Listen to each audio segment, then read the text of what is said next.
নাকি? হ্যাঁ হ্যাঁ ঠিকই ধরেছে, শুভশ্রী গাঙ্গুলি ছিল। শুভ সন্ধ্যা, সবাই কেমন আছেন?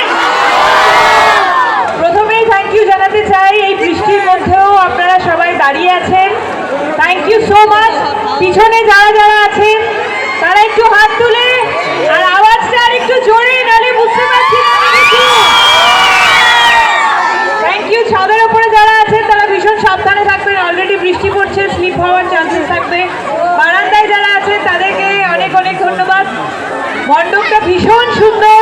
তো আমাদের শ্যামনগরে এসেছিল শুভশ্রী গাঙ্গুলি, যাকে দেখার হয়তো আমার আগের থেকে কোনো প্ল্যান ছিল না, যেহেতু ওখানে বৌদি বাড়ি, সেহেতু ওখানে গেছি এবং এত কাছ থেকে দেখতে পেলাম। আর দেখো, এইটা হচ্ছে শ্যামনগরের 26 নম্বর রেলগেটের ময়ূর থিমওয়ালা প্যান্ডেল, যেটা তো অপূর্ব দেখতে সুন্দর ছিল। শুভশ্রী ফিতে কাটার পরে এত ভিড় হয়ে যায় দেখার জন্য, তো আমিও চলে আসি দেখতে। মণ্ডপ সজ্জাটা তোমাদেরকে আমি দেখিয়ে দিচ্ছি, এবং ঠাকুরটাও ছিল তার সাথে অপূর্ব, সেরকমই সুন্দর লাগছিল শুভশ্রীকেও। কিন্তু আমার ক্যামেরাটা বড্ড বাজে, যার জন্য ভালো আসেনি।